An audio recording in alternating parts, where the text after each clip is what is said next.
gente fechasse os olhos, queria que a gente curvasse a cabeça e a gente se concentrasse no Senhor, tirasse tudo que for distração e agora se conectar ao Senhor. Pai, nós te agradecemos, nós te louvamos por essa noite, por esse momento. Nós te agradecemos porque o Senhor é bom, o Senhor tem cuidado de nós. Pai, precisamos da tua iluminação, precisamos da tua luz, da tua palavra vindo aos nossos corações, para que nos ajude, Pai, a entender aquilo que o Senhor tem para nós. Nós te pedimos que o Senhor fale conosco poderosamente. Nós necessitamos, como necessitamos do alimento, como necessitamos da água. Nós precisamos da tua palavra. Nós suplicamos a ti, Senhor. Dá-nos, Deus, do teu espírito nessa noite. Um espírito de revelação, de iluminação da tua santa palavra.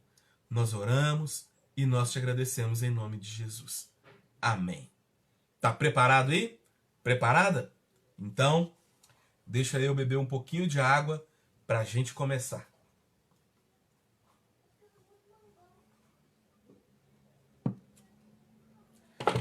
Opa! Bom, então, Apocalipse, capítulo 3, nós vamos refletir algumas coisas muito importantes para a nossa vida e que fala sobre avivamento. Bom, a primeira coisa que eu acredito que nós precisamos de refletir sobre a carta que Jesus escreve à igreja de Sardes é um detalhe. É o detalhe que Jesus aqui, ele age de maneira diferente das outras cartas.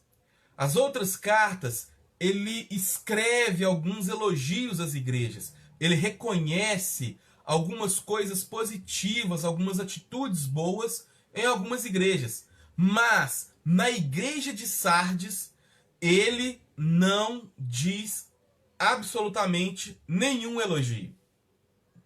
Então, nós percebemos aqui que existe uma necessidade muito grande, então, da igreja de Sardes viver o avivamento do Senhor. Porque o Senhor Jesus, eu acredito que não seja porque ele não queira, mas que seja porque não havia nada que ele pudesse, de fato, apontar como algo para enaltecer aquela igreja. Se no capítulo 1 nós percebemos que Jesus ele se apresenta como aquele que anda entre os candeeiros, né? É aquele que anda ao redor, está junto dos candeeiros. E nós percebemos que lá no capítulo 1 mesmo de Apocalipse, Jesus vai dizer para nós que os candeeiros são as igrejas. Então, eu acredito que Jesus, por andar entre as igrejas, ele é o dono das igrejas, é aquele que olha, que passa observando, que não está longe, que está perto. Ele sabe, ele conhece muito bem. E aí o Senhor, ele, infelizmente, ele não traz nenhum elogio à igreja de Sardes.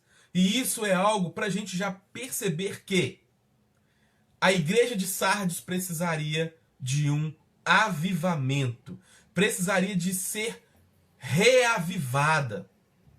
Né? E aí nós vamos entender as razões pelas quais a gente consegue entender isso. Bom, vamos então refletir um pouco sobre o contexto, né? Contexto histórico da cidade. Bom, a palavra Sardes é interessante porque nas pesquisas que eu pude fazer, eu não consegui chegar numa conclusão unânime e nem uma conclusão mais aproximada sobre o que significa Sardes. E algumas muito diversas, bem contraditórias dessas, como que eu vou dizer, dessas traduções desse nome ficaram para nós, e aí eu vou trazer algumas delas só para você ter uma noção. Mas na verdade a gente não tem um significado mais apurado do que significa Sardes. Mas, bom, vamos lá. Das encontradas, nós vimos uma tradução que é aquele que fica. Então, seria uma dessas traduções. Outra tradução da palavra Sardes seria aquele que escapa, né? E aí nós vamos perceber talvez isso por causa do contexto histórico ali em que Sardes foi desenvolvida e teve o seu apogeu até mesmo, né? Bom, também nós vemos que outras traduções para Sardes vêm da palavra sárdio, que é uma pedra. Então, alguns falam que seria Sardes por causa que levaria o nome dessa pedra chamada sárdio. Bom, a gente não tem uma definição tão clara, então fica um pouco em aberto, mas deu para a gente entender um pouco sobre essa questão, né? E, bom, nós vemos então aqui no capítulo 3, eu acredito que você já esteja com a Bíblia em mãos, né? Apocalipse, capítulo 3, para a gente poder começar a refletir sobre este maravilhoso texto. Bom, por que é que a gente talvez percebe que a palavra aquele que escapa tem um pouco a ver com a palavra Sardes, né? Por quê? Bom, primeiramente, Sardes era uma cidade muito antiga. Ela data de aproximadamente 1200 anos antes de Cristo. Então ela foi fundada, né, aproximadamente 1200 anos antes de Cristo. Então já era uma cidade antiga, já totalmente fortalecida, estruturada. Tinha um pouco de comércio proeminente, que eram lã, alguma coisa nesse sentido, né, mais pro lado da produção têxtil. E Sardes tinha algo interessante, como a gente viu em outra cidade aqui, se não me engano em Pérgamo, mas que Sardes ficava num local estratégico. Ficava no alto de uma montanha, mas não somente no alto de uma montanha. Nessa montanha, eles ficavam ao redor, eles ficavam no meio, onde ao redor ficava um grande paredão de rocha. Era um rochedo enorme, muito grande. E aí, lá em Sardes, então, ficava sendo a cidade perfeita para proteger aqueles que habitavam ali. Por quê?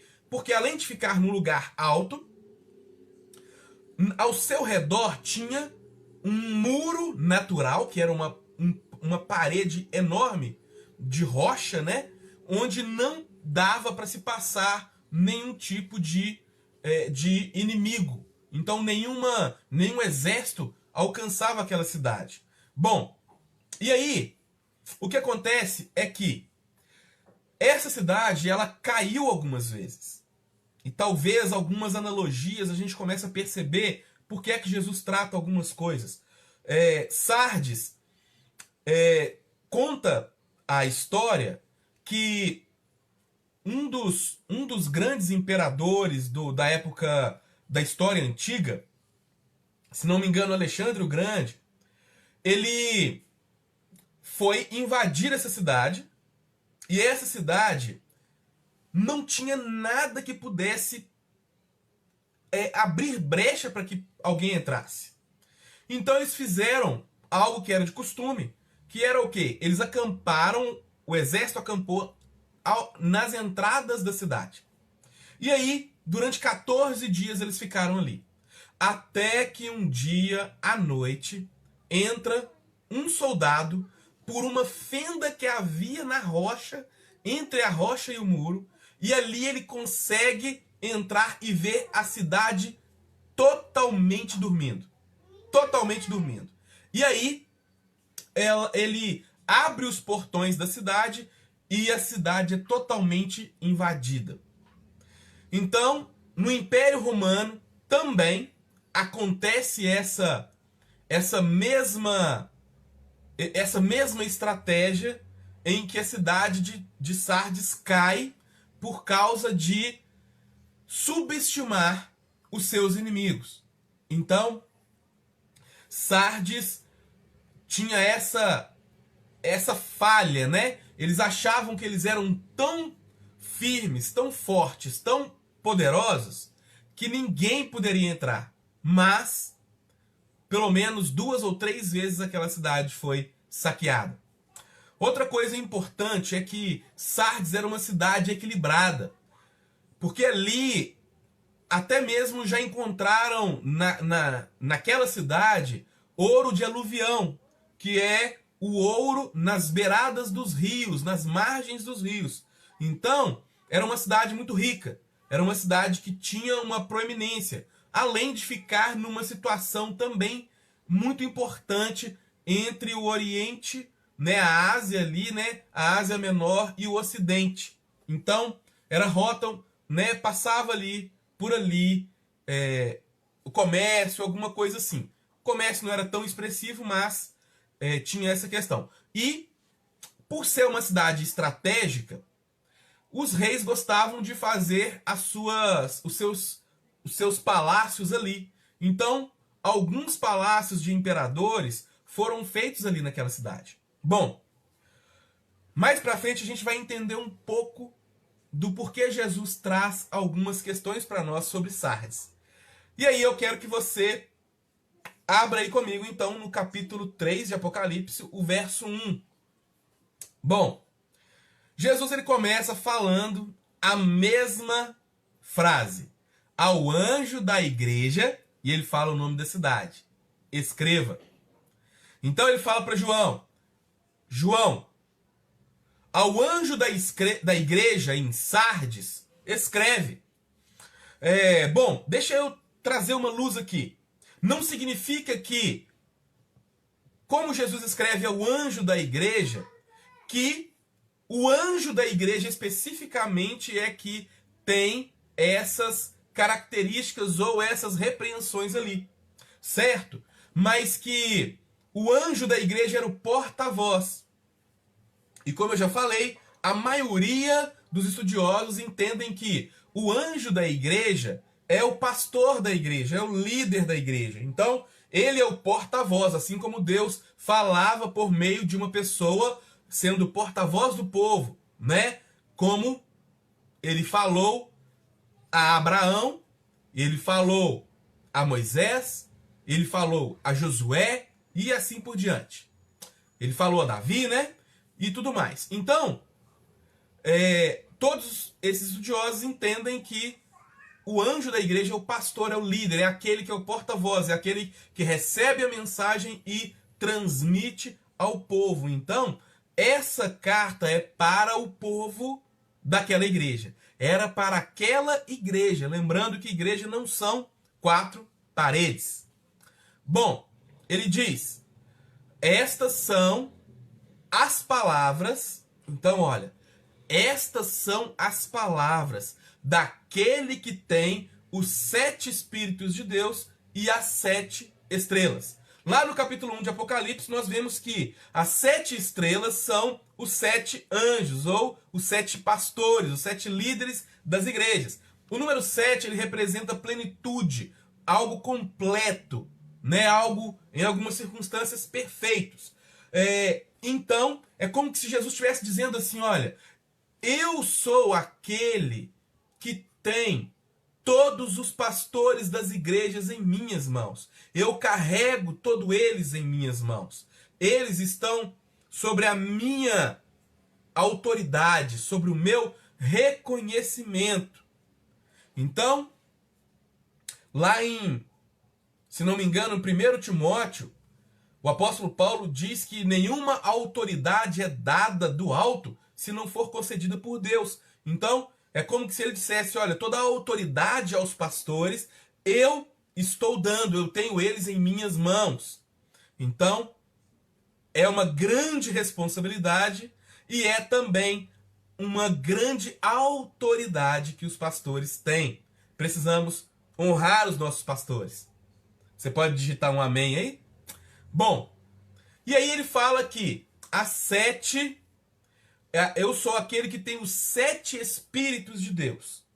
E é interessante porque o número 7, como eu falei, que diz de plenitude aqui, de perfeição, de algo completo, não significa que Deus tem 7 Espíritos, né? Mas Jesus aqui ele está fazendo uma menção lá em Isaías capítulo 11.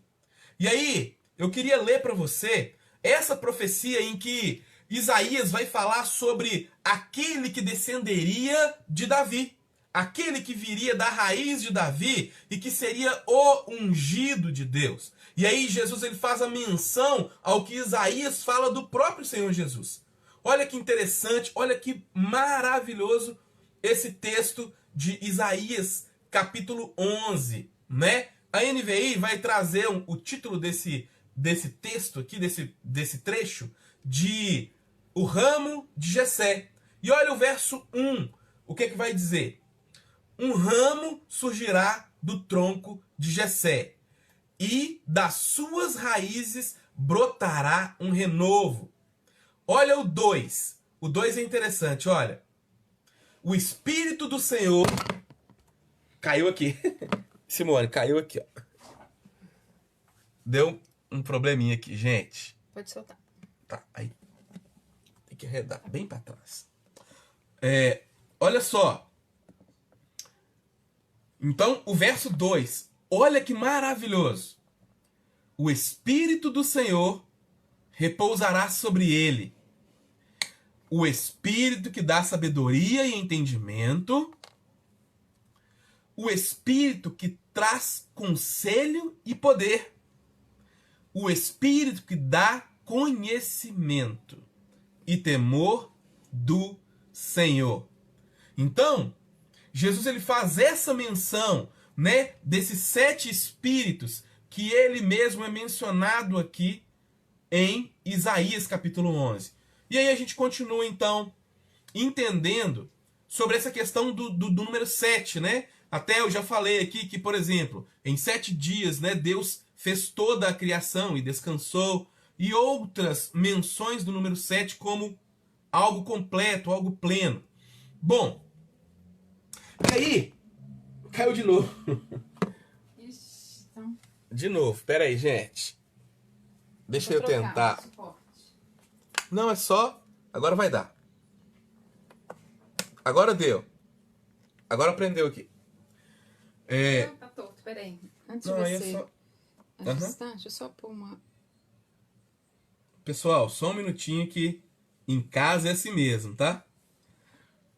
Hoje não tá passando os comentários, não sei porquê. Mas tudo bem. Deixa já... Ok. Aqui? Tá certinho? Oi? Tá seguro aqui, né? Então, Tá. beleza. Bom, então vamos lá. Então, a gente percebe aqui na igreja de Sardes algo importantíssimo. É que nós vemos, assim como nós vemos lá naquela igreja, nós vemos aqui, hoje em dia, na Igreja de Cristo.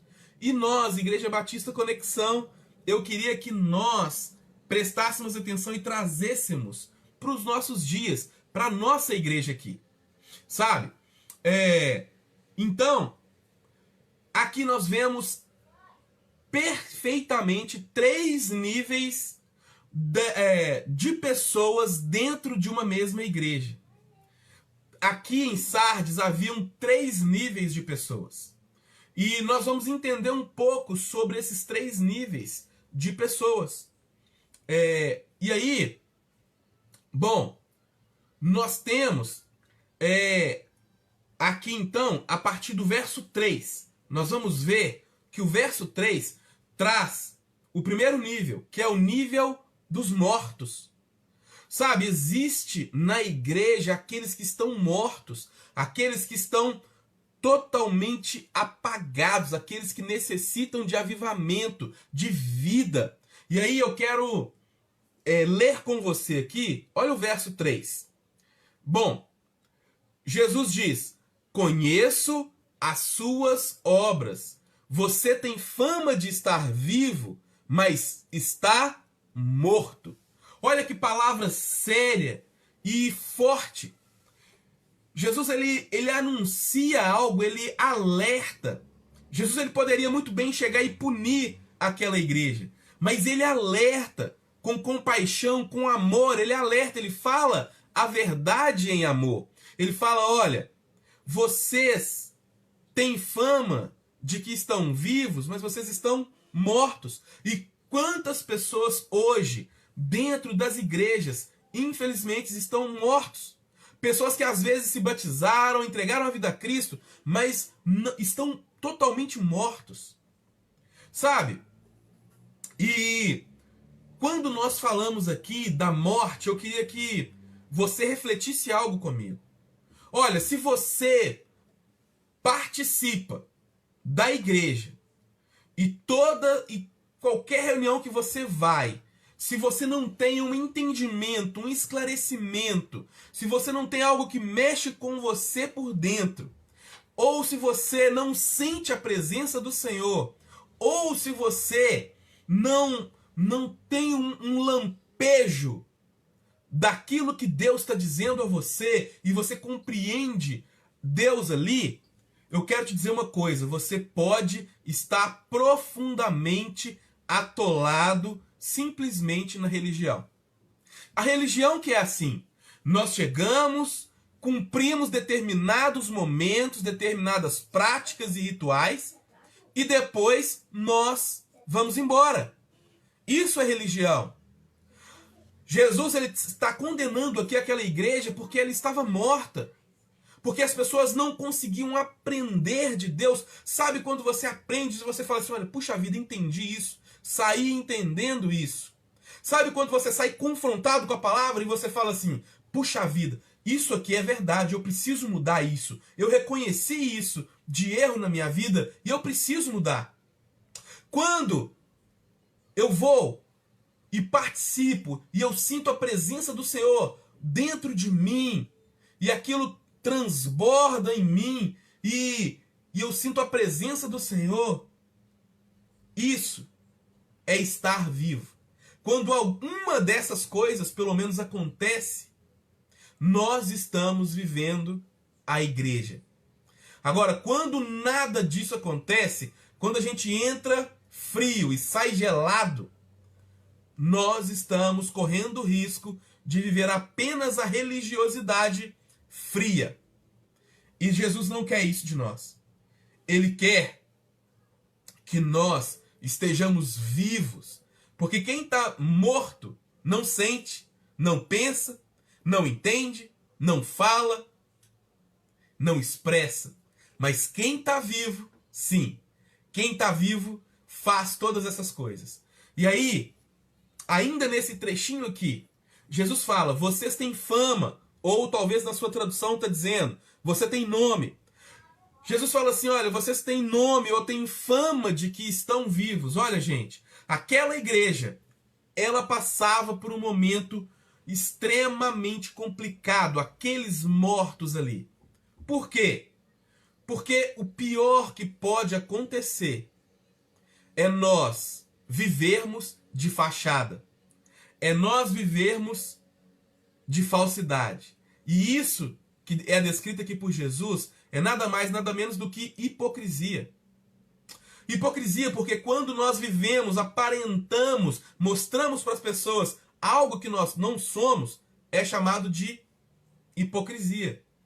Então, ali, aquelas pessoas tinham fama de que estavam vivos. Então eles tinham tudo certinho. Eles agiam, eles participavam das atividades da igreja, eles partiam pão, eles adoravam, eles cantavam, eles celebravam a Deus, eles liam a palavra, eles oravam, mas tudo aquilo era simplesmente um teatro para que as pessoas que vissem achassem que eles estavam vivos. E o pior de tudo, sabe o que é? É que as pessoas achavam que eles realmente estavam vivos. Eles faziam de tal maneira, tão bem feito esse teatro, que as pessoas achavam que eles estavam vivos. A fama que eles tinham era de uma igreja viva, uma igreja avivada. Talvez eles pulavam, gritavam, né? Hoje em dia, né? As pessoas expressam as coisas mais mirabolantes falando que é do Espírito Santo, mas às vezes podendo estar como a igreja de Sardes. Talvez existem pessoas mortas na conexão, que vivem simplesmente de fachada. São mortos. E Jesus fala, você está morto. Você está apresentando fama de uma coisa que você não é. E Jesus não se agrada disso. Então, o primeiro grupo de pessoas lá em Sardes eram os mortos. E olha, Jesus, eu acredito que ele fala disso, porque naquela cidade tinha a deusa da cidade, como se fosse a padroeira, né? E por influência, sobretudo dos romanos, dos helênicos e dos romanos, eles tinham como a deusa padroeira da cidade a chamada deusa Cibele. E essa deusa Cibele, ela era tida como a deusa que ressuscitava mortos. Jesus, ele vem confrontar aquelas pessoas ali. Ele vem confrontar aquelas pessoas com base até mesmo naquela cultura que eles tinham, naquilo que era do cotidiano deles, porque eles entenderiam aquilo. Então, olha, talvez aquelas pessoas buscavam viver algo similar, genérico, mas Jesus diz, vocês estão mortos. E aí, nós vemos que Jesus, ele traz de maneira poderosa um confronto, dizendo, olha, se existe uma deusa, uma suposta deusa que ressuscita os mortos, eu sou aquele que traz a vida e traz a vida eterna. E nós vamos ver isso claramente. Olha o verso 2.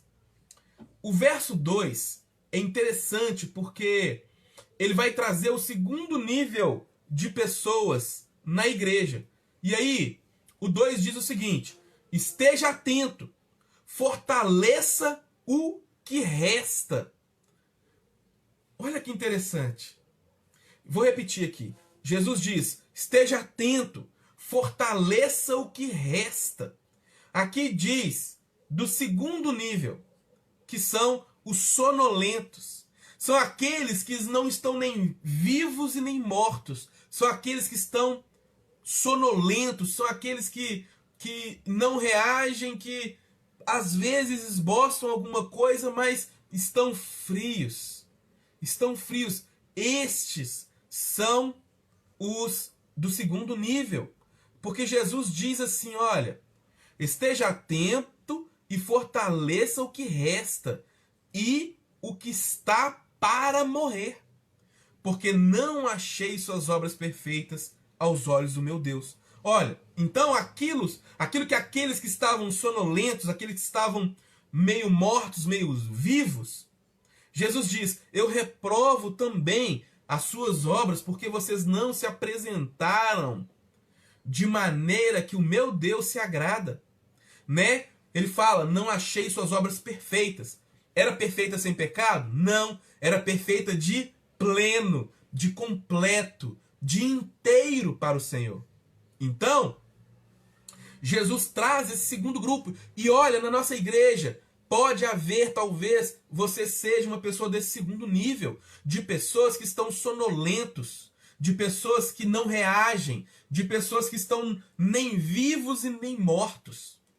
Pessoas que precisam de ser avivadas, de ter vida, de ter o calor, o fogo, a chama do Espírito Santo ardendo nos corações. Talvez você seja uma pessoa dessa.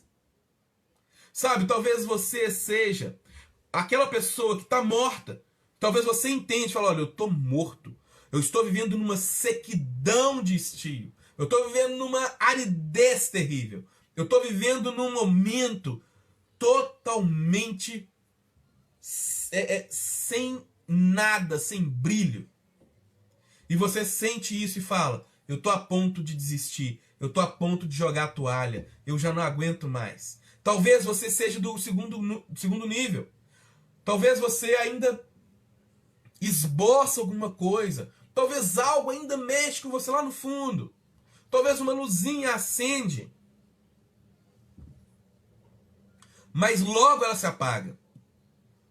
Sabe? Talvez você até quer, talvez você até, sabe, luta para ficar acordado, mas você dorme. Eu quero dizer para vocês que Jesus tem a solução para nós.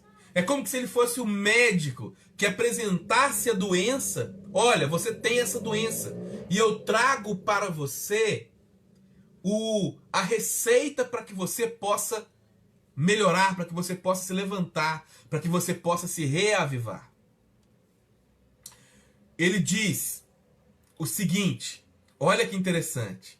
O verso 3 vai trazer essa receita maravilhosa. Jesus, ele diz o seguinte, ele diz, olha, lembre-se, portanto, do que você recebeu e ouviu. Então, olha o que ele fala.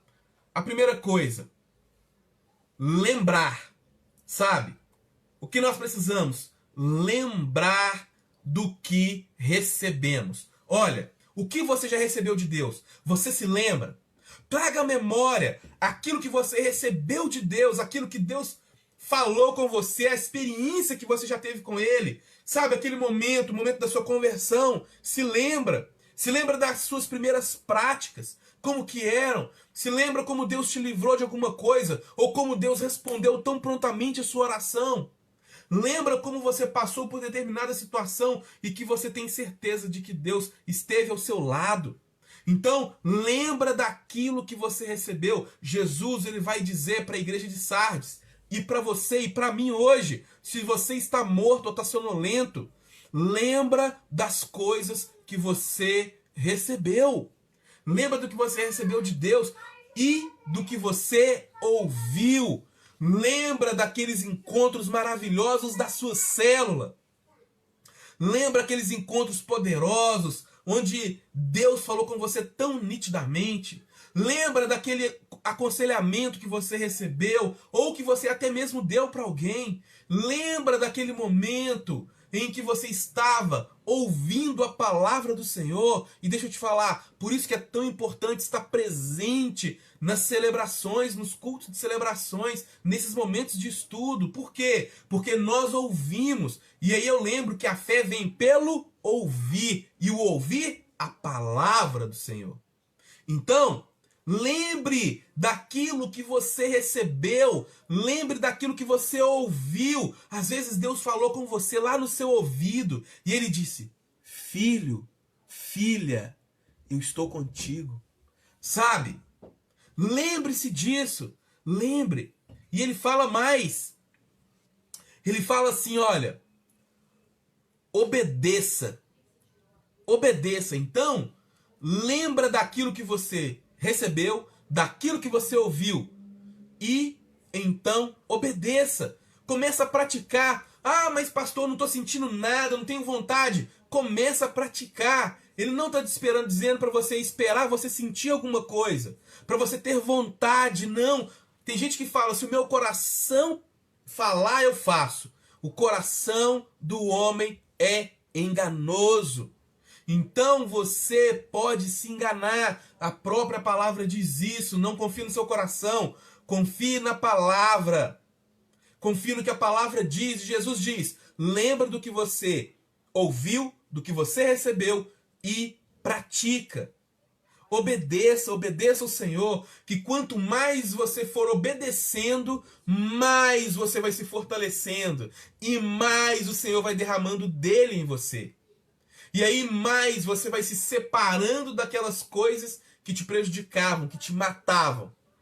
E você vai começar a sentir melhor a presença do Senhor. Você vai começar a ouvir melhor a voz do Senhor. Então, lembre, obedeça. E aí, a outra orientação, arrependa. Arrependimento, sabe? Nós entendemos muitas vezes errado. A gente entende que arrependimento é nós ficarmos nos autoflagelando. É a gente falar assim, eu errei, eu fiz coisa errada, e alguém me pegou no erro, e agora eu tô com vergonha, isso tá muito ruim, eu não devia ter feito isso. E você começa a se martirizar, você começa a se machucar. Arrependimento não é isso. O nome disso, sabe o que é? É remorso. E normalmente o remorso acontece quando nós somos pegos no erro. Então, o que diz aqui é arrependimento. Arrependimento é o quê? Metanoia do grego. Ou mudança de mente. É mudar a mente. Se você tinha a mente voltada para aquilo, para fazer aquilo que Deus desagradava, você agora vai começar a pensar em fazer aquilo que Deus se agrada. Se você então estava indo para essa direção, você irá caminhar agora ao contrário, para essa direção. Então, isso é arrependimento, é uma atitude de você começar a agir de maneira contrária ao que você agia. Porque, olha, nós, estando mortos ou estando sonolentos, nós tomamos atitudes para que isso acontecesse. Então, o que Jesus está dizendo? Lembra daquilo que você recebeu e daquilo que você ouviu. E começa a praticar aquilo. Porque aquilo é totalmente o oposto da maneira como você está hoje, da maneira como você está seguindo hoje. Então, muda a direção. Muda a rota. Muda a sua mente. É isso que você e eu precisamos viver. E eu oro para que nós, na Igreja Batista Conexão, se Deus está tocando seu coração, porque você está morto ou você está sonolento, eu te garanto, se você seguir a receita do médico dos médicos, você será reavivado. E aí, Jesus ele fala algo muito sério. Ele fala, olha, mas se você não estiver atento, virei como um ladrão. E você não saberá o momento em que virei contra você. Você está me entendendo aqui? Olha, Jesus traz também essa analogia lá da guerra. Você lembra que eu disse? Que o pessoal ali de Sardes estava dormindo, sonolentos, tranquilos. E ali chega um soldado e vê todo mundo dormindo e facilmente abre as portas, abre as guardas da cidade e o inimigo entra e domina. Sabe? O que Jesus está trazendo para eles é uma referência a isso. Dizendo, olha, se você não mudar, se você continuar fingindo, se você continuar fazendo de vivo, estando morto, e aqui eu ressalto que eu acredito que ali eles sabiam que estavam mortos, porque senão eles não fariam aquilo tudo para que as pessoas percebessem. Jesus diz, olha, eu não gosto disso. Então, o que você precisa fazer é esteja atento. Aquilo que você ouviu, aquilo que você recebeu, pratique, obedeça e arrependa. Esteja também atento. Porque senão Jesus virá. O Senhor virá e Ele virá. E Ele virá e pegará a cada um de nós dormindo ou mortos. E Ele virá como um ladrão no momento em que a gente não sabe. Por que como um ladrão? É um exemplo. Não é que Jesus é um ladrão, né? Mas Ele virá. Você sabe quando o ladrão vem? Ninguém sabe. Né? Ano passado, assaltaram, né, o prédio da nossa igreja. Ninguém sabia que hora que ele iria. Mas ele foi. E nós não estávamos atentos, fomos roubados. Então, nós entendemos isso, conexão. Olha, estejamos atentos, porque senão Jesus virá num momento em que a gente não sabe. E Ele precisará passar revista. Ele nos revistará, Ele virá para ver como nós estaremos. Então, Ele virá, como a palavra diz, contra nós. Porque Ele precisará aplicar a justiça.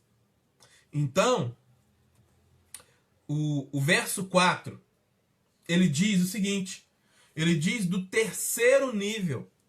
Olha o terceiro nível. E é o verso 4, que é algo que nos traz um alívio, uma respiração, que é o seguinte. Ele diz, no entanto, você tem aí em Sardes uns poucos que não contaminaram suas vestes. Olha, esse terceiro nível é aqueles que estão vivos, é aqueles puros, santos, que não sujaram as suas vestes. E vestes, na Bíblia, nós entendemos que significa santidade. Então, são aqueles que não se corromperam diante do sistema secular, mundano. Então, haviam uns poucos ali, uns poucos que mantinham as suas vestes puras, brancas. Jesus diz: eles andarão comigo vestidos de branco, pois são dignos. E para você que está vivo, que está buscando o Senhor, que está procurando limpar ter as suas vestes limpas, saiba que o Senhor diz isso para você. O Senhor diz isso para você. Ele fala algo muito claro, muito claro. Olha o que ele diz. Vou repetir. Ele diz assim, olha: eles andarão comigo, vestidos de branco, pois são dignos. Ah, gente. E aí ele continua. Ele diz algo poderoso. Ele diz: o vencedor será igualmente vestido de branco. Jamais apagarei o seu livro da vida, mas o reconhecerei diante do meu Pai. Olha, ele diz que os que estão de vestes brancas. Sabe, gente, eu vejo aqui que lá em Sardes, aconteceu que o mundanismo tomou conta da igreja. Da seguinte forma, pensa comigo. Olha, o diabo não se encarregou de fazer perseguições ali, porque não tinha perseguição ao evangelho. O diabo não se encarregou de infiltrar doutrina dos nicolaítas, nem de Balaão, e muito menos de Jezabel. Ele não provocou a sinagoga de Satanás ali, usada por Satanás para poder perseguir e massacrar os cristãos. Não. Ali era uma igreja padrão, uma igreja que qualquer pessoa olhava ali e falava: essa ali, ó, nota 1000. Só que, presta atenção, a igreja que não tem problemas, não tem lutas, é uma igreja preocupante.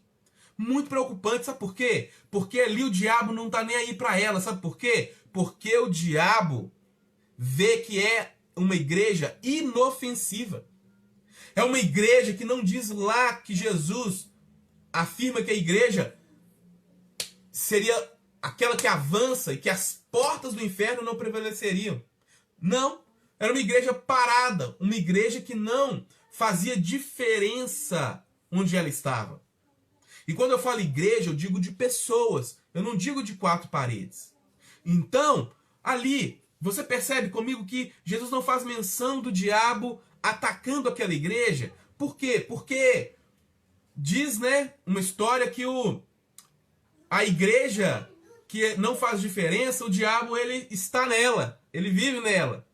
E olha, por quê? Por que eu acredito nisso? Porque o ambiente da religião é o ambiente onde Satanás mais gosta de estar. O ambiente da religião, não da vida pulsante da igreja, mas da religião. Sabe por quê? Porque a religião é cumprir uma série de rituais, uma série de obrigações, uma série de deveres. E aí você entra, faz e vai embora do mesmo jeito ou pior do que você entrou. E olha como o diabo gosta do ambiente da religião.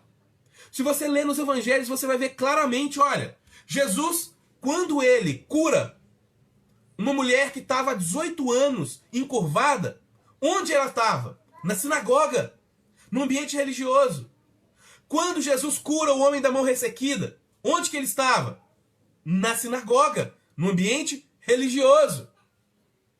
E aí, nós temos vários e vários outros locais, por exemplo, quando Jesus cura aquele homem que há 38 anos estava ali, deitado, esperando no tanque de Betesda para ser levado lá na água para ser curado. No ambiente do templo, da religião. Mas olha, quando Deus quer fazer algo, e aí eu acho que a gente precisa ficar muito atentos. A gente percebe o quê? A gente percebe que Deus, ele extrapola o limite da religião. Olha, por exemplo, Zacarias, ele era um sacerdote ali, o pai de João Batista, esposo de Isabel. Ele era um dos que faziam o ofício de sacerdócio. E até que o anjo fala que ele teria um filho, e aí ele não acredita e o anjo faz ele ficar calado. Pensa bem, João Batista, filho de um sacerdote, provavelmente ele seria um sacerdote. E ele prestaria serviço no templo, no ambiente da religião. Mas Deus o chama para fora, lá para o deserto. E aí ele diz, eu sou a voz do que clama no deserto. Sabe, gente, nós como igreja precisamos de sair do ambiente da religião e experimentar vida, porque a religião mata. A religião mata, mas o relacionamento com Cristo, ele traz vida. Ele traz vida plena. E eu acredito que seja isso que aconteceu com a igreja de Sardes. Eles se voltaram muito para uma performance religiosa e esqueceram do relacionamento, da intimidade, do tete a tete, do vida na vida. Sabe, aquele momento em que você vive um relacionamento tão profundo com Deus que você se torna íntimo dele. É isso que Jesus está falando. Acorda, volta, obedece, pratica, arrepende. E aí, as vestes brancas significam isso. Significam essa busca, esse relacionamento tão poderoso com o Senhor. E aí, né, Jesus, ele é maravilhoso. Ele fala algo poderoso para nós. Olha o verso 6. O verso 6, ele diz algo que eu gosto muito de falar. E é o que ele encerra todas as 7 cartas aqui. Ele fala o seguinte, ele fala claramente, aquele que tem ouvidos, ouça o que o Espírito diz às igrejas. Um morto pode ouvir? Não. Um morto pode ver? Não. Somente quem está vivo. Então, talvez o Espírito Santo esteja te avivando para que você ouça o que o Espírito Santo está dizendo a nós, a igreja, agora. Sabe? Ele está dizendo que se nós vivermos com fama de que estamos vivos, mas sabendo que nós estamos mortos, nós não receberemos a vida eterna. Porque ele diz aqui no 5, ele fala, olha, Jesus diz que os vencedores andarão com vestes brancas e o nome dele jamais será tirado do livro da vida. Sabe, Jesus ele está nos chamando para um momento todo especial. Ele está nos acordando. Ele está dizendo assim, olha, você e eu quero que nós tenhamos um relacionamento. Eu quero que você venha para experimentar de mim. Prova e vê que eu sou bom. E ele quer que da mesma maneira que ele se entrega a nós, ele quer que nós nos entreguemos a ele. E aí, eu quero encerrar fazendo uma oração, pedindo a Deus que nos aviva aqui. E aí, depois dessa oração, teremos um momento de perguntas, talvez, algum comentário, e a oração final. Então, feche seus olhos, que o Senhor possa ter falado com você poderosamente. Amém? Senhor Deus, nosso Pai, nós te louvamos pela tua palavra rica, tua palavra santa e poderosa. Nós te pedimos, Senhor, que essa palavra encontre morada em nossos corações e traga vida do Senhor em nós. Pai, nós clamamos ao Senhor para que o Senhor possa fazer um milagre da ressurreição em nossas vidas. Nós queremos, precisamos, necessitamos, Pai, do Senhor. Por isso eu oro por cada um que está orando junto comigo agora nesse momento. Onde quer que ele esteja, o que quer que ele esteja fazendo. Eu peço, nos abençoe, que sejamos uma igreja viva. Em nome do Senhor Jesus. Amém. Amém. Glória a Deus. Aleluia. Louvado seja o nome do Senhor por essa palavra maravilhosa. Então, se você tem alguma pergunta, se você tem algum comentário, se você tem algum pedido de oração, eu queria, deixar livre para você falar, para você, expor para nós aqui, para a gente poder orar também, pedir ao Senhor que nos